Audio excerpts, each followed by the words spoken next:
Hey guys, this is DFD, aka Dark Frozen Depths, back with another Kamihime project video.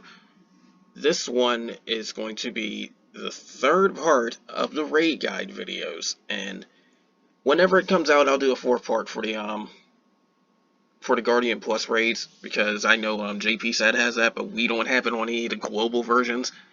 But the global versions, which happen to be DMM English, or maybe it's just called Global Sat in general, Nutaku, which is the one I play, and then Joren.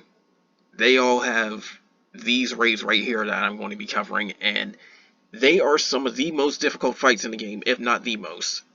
So, in my opinion, they are indeed the hardest raids in the game. Even harder than what Guardian Plus is going to be later on.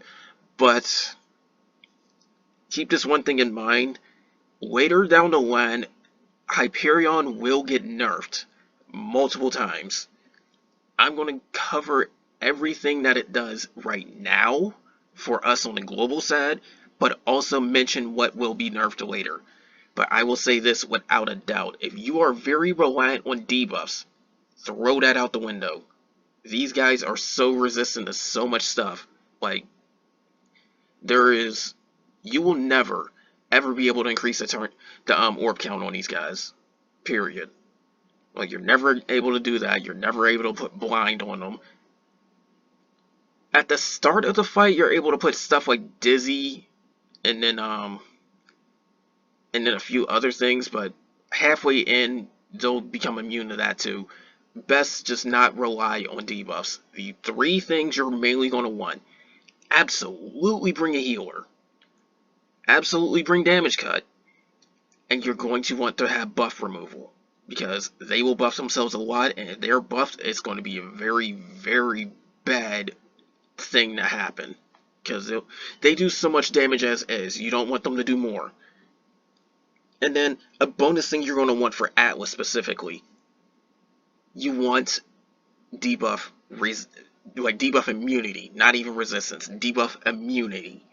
Because if you don't have a character that can put debuff immunity on your entire party in Atlas, you're going to see something very bad happen. These fights are really rigged against you, but they are indeed some of the most challenging content in the game. So if you're looking for a challenge, here you go. If you're just looking to be able to make the Lucent weapons or the Machine Beast, you don't even have to worry about Atlas. Just worry about Hyperion. You can even wait till Hyperion gets nerfed to the ground. But and that's going to be a year later. But here's what you're dealing with. So first off, Hyperion, which is probably going to be the one that's grinded the most. You need 70 AP to start this thing. And I think you need 5 BP to jump in somebody else's raid. I forgot how much exactly. But you're already seeing something very interesting here. It has a defense value of 12. Normally, defense in this game is 10. So it's already resistant to, like, technically 1/5 of the damage you do. On top of it, it has 275 million HP. That is more than the Guardians, except for the Phantom Guardian. The Phantom Guardian has 300 million. But the thing is, with the higher defense, it will feel like it's tougher than all of the Guardians in general. And my personal pre-requirement for even trying to seriously fight these guys, you should be able to solo a Guardian raid or a Ragnarok Catastrophe. That is my personal suggestion to you. You don't have to follow it. You may even get other people to carry you. Who knows? All I know is this. If you're seriously trying to fight the thing, that's what you probably need. You need to be able to solo the Guardians. At least one of them. The big thing about Hyperion and Atlas, Phantom element. Use whatever element's your best one. Now, I've heard that water is going to struggle more than the others depending on the Hime roster, but it's still doable. So you're going to want to use your best teams. If you feel like that your best team isn't working for you, then just build up another element and try to get them ready for this fight too, because honestly, you're going to need to build up all 6 elements anyways. A lot of content is really starting to shift that way. But anyways, there is a lot, and I mean a lot, of triggers in these fights. But starting off with the main thing, whenever Atlas does a burst in normal mode or raging mode, it doesn't matter when it is in a fight, it is going to put up an attack buff on itself. Top priority is removing this attack buff. You do want to remove the other ones, but top priority is removing this attack buff. When its orbs are full, it's going to buff its attack power regardless of where it is in the fight. Now, for the first for the first 3/5 of the fight, in raging mode, it will gain a defense buff, but in both normal and raging, it will do a triple attack buff. That triple attack buff is also pretty dangerous too, but not as dangerous as the attack buff. So, again, remove as many buffs as you can. It's suggested to have at least 2 buff removals in your party. So if a Kamihime can do it, put Chaos Magic on your soul. And it's also recommended not to really take the damage dealing souls. You really need to have some defensive ones. So Caspar or any of the damage cut or healing souls should help you out a lot more than anybody else. I'm not saying it's impossible to go with a damage dealing soul. You can probably still use Yori. You can probably still use Medea. You just need to be a lot stronger in order to compensate for that. So if you want the easiest time, get the damage cut souls or the healing souls. If you can't get them, use Caspar. Caspar is very good for this fight. I personally use Caspar. Now, when it goes into 40% to 10% of its HP remaining, it still gets that attack buff when it's in normal mode, but for raging, it gets an attack and a defense buff. The reason for this is because of one of the other triggers, where it's going to massively spike how much damage it deals. So it doesn't even need a triple attack anymore. And then, to make things even worse, the last 10% is the most dangerous part of the fight. You want to kill it as soon as possible at this point. It then switches to an attack buff plus AoE phantom damage. And in raging, it just adds a defense buff to that. This is a lot of damage you'll start taking. And it is at the point where it is absolutely trying to end you. For reference, some of the damage it deals with some of these attacks can be upwards to 24,000 to 30,000, or even more, depending on if it's buffed or not. And that's without damage cut. No damage cut, no defense, none of that. If you don't have any of that, that's what the damage you're taking is, and it's one-shot range. You want to make sure you have your defenses up anytime it is ready to have full orbs. At least when it's in 10% HP or less. Otherwise, you want to try and keep your defenses up as much as possible outside of that because of all these triggers. First off, out the gate, going to fill up its orbs and deal 5,000 damage to everybody. Out the gate. So you're already losing HP. Now, when it gets to 75% of its HP, it will randomly hit 10 times of phantom damage, and it cancels any debuffs that it had on itself, any of the ones that worked. This is extremely dangerous because through one of my test runs, I've personally seen it deal upwards of 20,000 per hit, and it's spreading that out across all your Kamihime. The best way to counter this is to either get an obscene amount of damage cut, or get a character that can sit up and absorb all the hits but take little damage on themselves.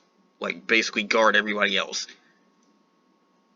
This is pretty dangerous, and this is just the start. It will deal this after it's lost 25% of its health, and if you jump in later, it will come out and deal this after the 5,000. You do not want to jump in these raids late. You want to be able to pace out how much stuff you get hit with. Now, when it has half HP, this is where things get very dangerous. It's going to randomly hit 8 times, just like the 10, but the bigger effect with this, it is going to put a special buff on itself that cannot be removed, and And this is basically where you just say forget any and all debuffs, period, point blank. Because a lot of stuff's not going to land. Currently on our version, attack down, defense down, the elemental resistances, the elemental attacks, none of that stuff lands. Blind doesn't land. You can get Dizzy in the first half, but this is the point where Dizzy won't work anymore. The only thing you have is orb removal. The only thing you have is orb removal at this point. So, that said, don't rely on debuffs because of this one trigger. It's just going to nullify for that later half of the fight anyways. Now, when it's down to its last 1/4 of its health, it's going to do phantom damage to everybody, and it's going to be a pretty strong nuke. It's not really a phase shift on this one, but it's something you need to worry about, because it's still going to be a lot of damage. And then, the last phase shift trigger is going to be the most dangerous one. It's going to remove all your buffs while dealing AoE phantom damage, and it's at the last 10% of its HP. Now, if you remember, this is the point where the fight gets extraordinarily dangerous because of the fact that it's already got boosted attack power, and then on top of that, it's going to be buffing itself. This is your cue to try and end the fight as soon as possible. Anybody that's been saving up full bursts should probably unload them right about now. Break out Bayako if you have her. Break out, I think her name is North Star, whoever the dark one is. The Dark Divine Beast. Break out all that stuff if you can. Because this is a good time to actually try and bust those out and finish the fight. But also, there's triggers for when it doesn't have full orbs. Starting off, the first 30% of its HP, it's going to do a normal attack twice. If it's got the triple attack buff, you will see up to 6 hits dealt out.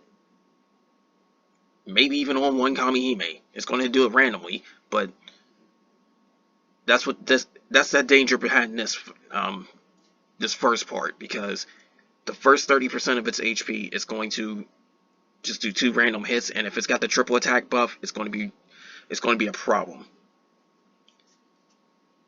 That's why for like the first 60% of its HP, it's going to try and triple attack buff itself, because the other 30% of that, for when it's between 70% and 40%, it's going to be doing AoE every single time its orbs is not full. So imagine your entire team getting triple attacked. Yeah, pretty dangerous. Here's where it gets even worse. When it's at the last 40% of its HP, it's going to do insane damage. Like one hit, insane damage. Last 40% of its HP. Whenever its orbs is not full. This is a part where it's going to be the trickiest, because of the fact that if you do not have any sorts of defenses or damage cuts or anything like that, this will hit between 20 to 24,000. So this is definitely a point of the fight where you're going to want to try and have as much defenses as possible. That's also why I said Caspar is actually pretty useful, because even if you don't take her healing one, you can go with the other buff skill, and that can last for like 5 turns. So 50% defense increase acts like a 33% cut, so that will reduce a lot of damage from this. However, I still like healing Caspar because, you know, more healing. But you're probably going to want to prefer Rom or Asclepius anyway, so this is one of the main reasons why you definitely want to have a lot of defense. If you have to go full turtle team, go for it. No one can blame you for that one. There is so much damage that this stuff will start dealing to you. And remember, I personally played Hyperion. I waited until then to make this video. I haven't touched Atlas yet because I'm not ready for it, and I know I'm not. But all the stuff that I personally seen with Hyperion, combined with these triggers and these attacks, yes, protect yourself. A lot. Now then, when it does get nerfed, eventually, a lot of these changes will start happening, where it won't be immune to attack down and defense down. That is a big help, because then you can start cutting this damage in half and start speeding up the fight. And then even more so, a recent balance change has been done on the JP side. They just got this like a few days ago, where now you can put attribute down. It's not going to be full effect, but you can put attribute down. So essentially you can get like 25% attribute down, technically, because you can hit the 50%, but only half of it works. And then on top of that, it may have had its damage, the damage it deals and the damage it takes adjusted. So going by that, that means it might deal less damage, it might take more. So they might have lowered its defense again, while also lowering its attack power. Those are changes to look forward to later down the line, especially considering the simple fact that you will be grinding this if you even care the slightest bit about machine beasts, which are actually pretty strong eidolons when used right, or the lucent weapons, which are even more tedious to try and use perfectly, but they are seriously strong. Because there's stuff I've seen in different like JP side videos and all that about the lucent weapons. They're strong when you can use them. Like, they are very strong. Their main gimmick is to increase the final damage you do. Now, there's a lot of stuff they say right here on this wiki, but I've more or less covered what they say. A lot of stuff you just can't remove, and a lot of things can start shelling out so much damage, it's just ridiculous. It is literally trying to kill you throughout the entire fight. If you have the slightest screw up, you're probably going to die. You can indeed use elixirs against Hyperion. I recommend you don't. Hyperion is still practice for Atlas. Like, Hyperion is still practice for Atlas. And you do not have to touch Atlas. Like, I will say that out the gate. You do not have to touch Atlas. It will just be slower to get some of the stuff that you want for Machine Beast and Lucent if you avoid Atlas. Speaking of Atlas, here we go. This is the most dangerous fight in the game by far. Especially if you try to solo this thing. Some people can indeed solo it. I don't even know how they did it without some massively whale grids, but they did it. But Atlas. The only Ragnarok Plus raid in the game we have right now, that will change later on, but even so, the Guardian raids are still nothing compared to this. You need 100 AP to get into this raid, to at least start it. The boss has a defense value of 11. Just like Hyperion, still 3 orbs before it maxes out. It has 400 million HP. And unlike Hyperion, they never nerfed this thing. Like, they do not nerf this thing. So you are going to be dealing with a lot. It is immune to basically every debuff. Or at least it will force itself to be immune to every debuff at the 60% mark.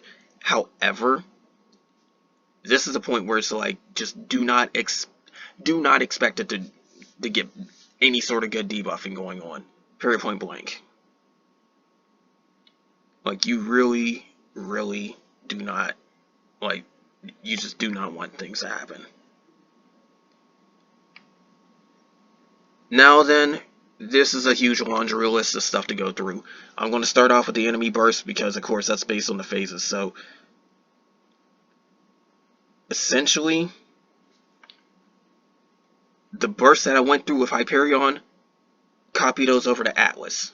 The only difference is the first 60% of its HP is not just going to be double. It's not just going to be triple attack. It's going to be double attack increase as well. So it's going to increase its combo rate, period. This now means you have upwards of 4 debuffs to try to remove. Yeah. And also, it's likely to do more damage. I haven't personally seen it, but it is definitely likely to do more damage. Especially when we switch over to the triggers. It comes out the gate with 10,000 to everybody. But it still maxes out its orb count, so it can go into a burst and buff itself. This means that anybody that even thinks about trying to touch Atlas with less than 5-digit HP is going to get wiped. And who knows, maybe there is some sort of turtle setup where you can actually survive with about 10-15,000 HP. I don't know. It could be out there. Who knows? But it's still recommended to even fight this thing with 26,000 HP. I would suggest setting up having that much for Atlas. I mean, for Hyperion, let alone Atlas. But when it hits 80% of its HP, it's going to randomly do the 10 times nuke and remove any debuffs it may have had. That's just like Hyperion, only it's sooner. Excuse me. So yeah, it's at a sooner point for that. Now then, when it hits 60% of its HP, this is when it's going to have the full immunity to practically every debuff in the book. So the only thing it's going to end up doing orb removal. So be very, very careful of that one. And honestly, I've heard you don't want to do orb removal because it will counter that one as well. But I don't see anything about that here, so who knows. Excuse me. So the thing is, this is the point where the fight gets really, really serious. And also, as a bonus, it's going to put attack and defense down on your entire team. This is all at 60% HP. Now, remember when I said that you want debuff immunity on your entire party? This is why. Because it's coming close to where it's going to be pretty dangerous. 50% HP. It's going to randomly 8 times nuke. We've seen that on Hyperion. 30% HP or less. It's going to deal damage to everyone. And it's going to place Ruin on you. Ruin is that instant kill debuff, where when time runs out, the Hime who's affected by it dies instantly. The scary part about this is the fact that it has a 0 turn counter, meaning it immediately goes into effect. If you do not have debuff immunity, any Hime without that is going to die instantly. And it's going to use it multiple times. It uses it at 30% HP remaining, it uses it at 10% HP remaining, and it uses it at 5% HP remaining. It's also going to remove 8 buffs off of you when that 10% HP. And when at 5% HP, it's just going to buff the ever-loving crap out of itself. So, if you can't kill it in the last 5% of HP, you're probably going to lose a fight. It's suggested to try and nuke it down to oblivion at the last 10%, so that's something to know. Now, when it comes to attacking, it is generally the same thing as Hyperion. Like, the triggers when it's not full orbs are the same thing as Hyperion. It will attack twice in one turn with normal attacks for the first 30% of its HP. 70% to 40% it'll just turn it into AoE. And then the last 40% is going to deal a crap ton of damage just to one person. Now, given how this fight is, it is extraordinarily dangerous on its own right. Because it is going to deal more damage, it's got more dangerous stuff in the mix, it's got more triggers to remember, it's got more buffs to take out. It is insanely strong. It is insanely difficult. But here's the biggest kicker of why it is absolutely, like, you must be prepared to take it down. There is no leeching in this. Here's why.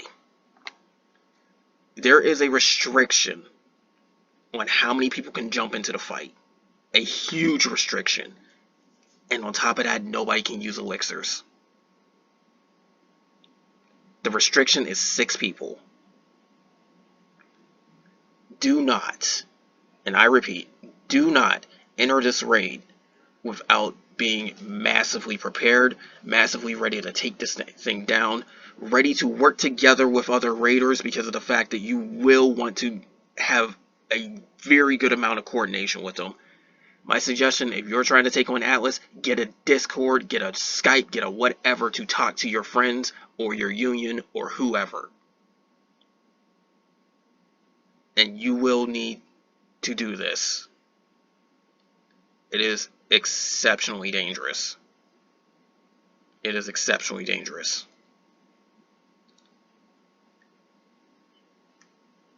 Now, here's some good strategies that also carry over to Hyperion that you probably want to have.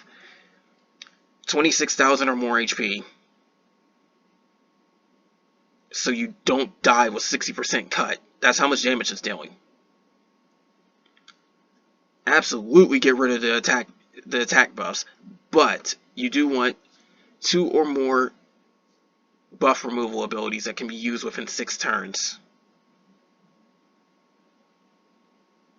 And you want to alternate that with everybody else as well.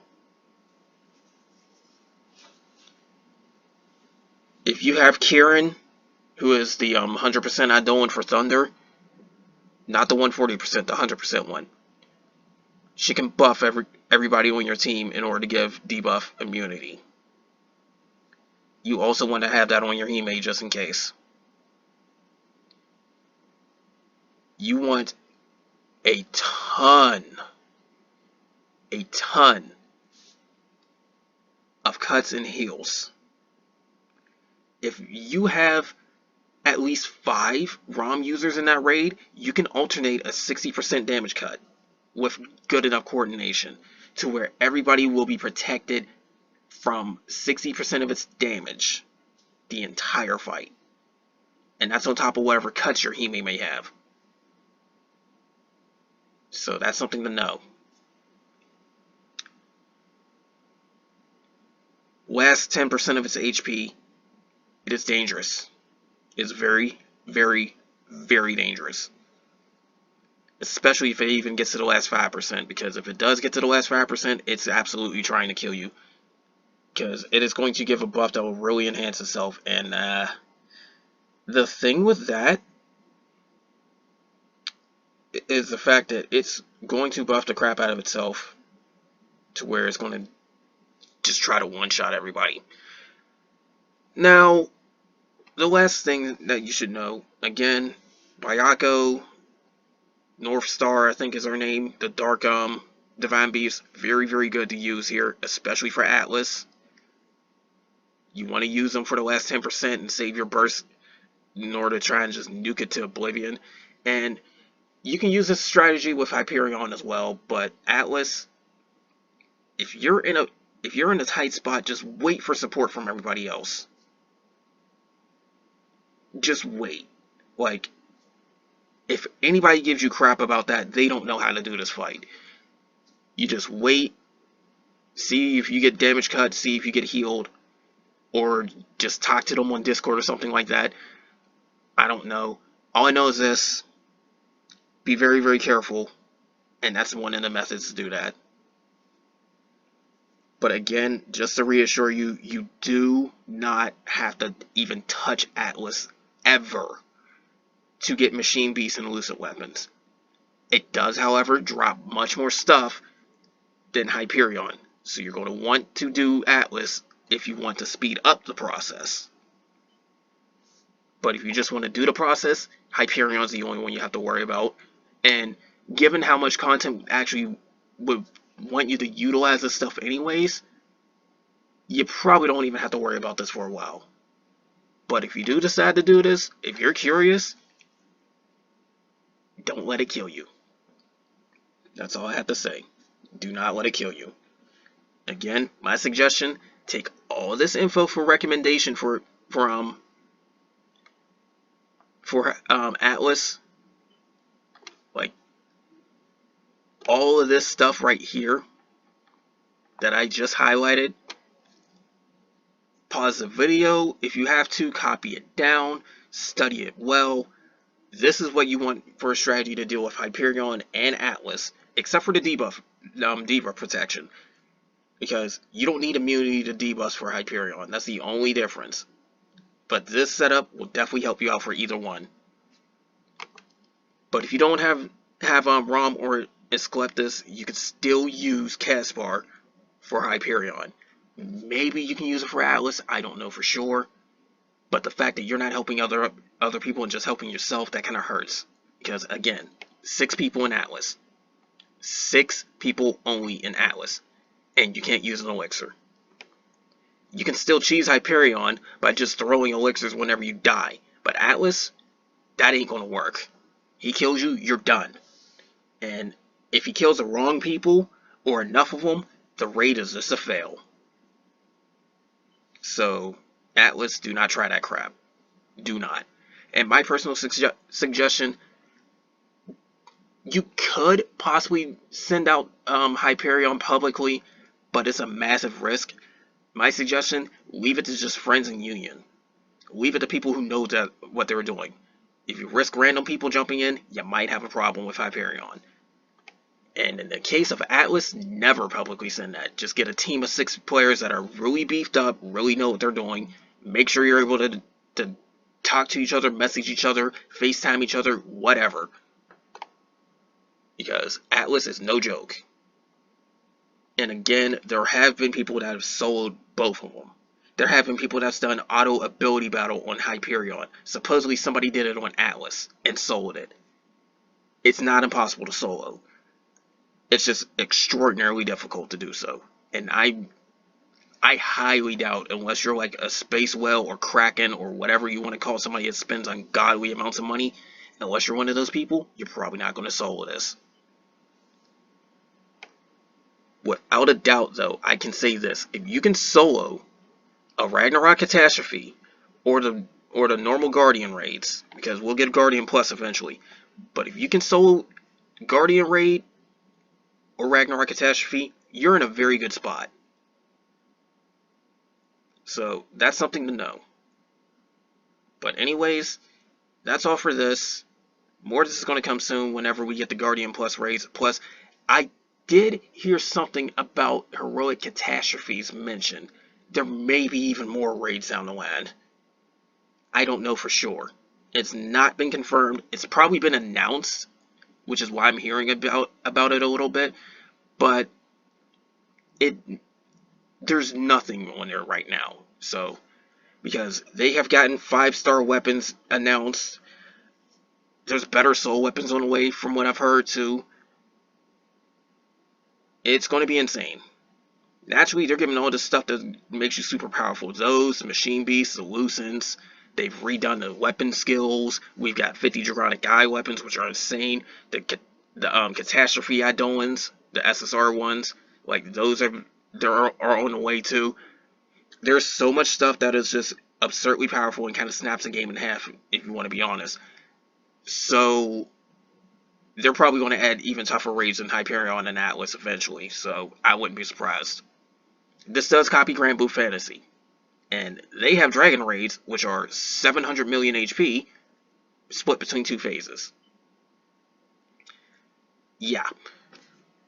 So, that said, you'll probably see another part to these raid guides, but just know, Hyperion, Atlas, no joke. This is a part of the game where, like, the game already stops holding your hand by the time you even get into the ultimate catastrophes, because that's where it will definitely start taking no prisoners for those that are unprepared.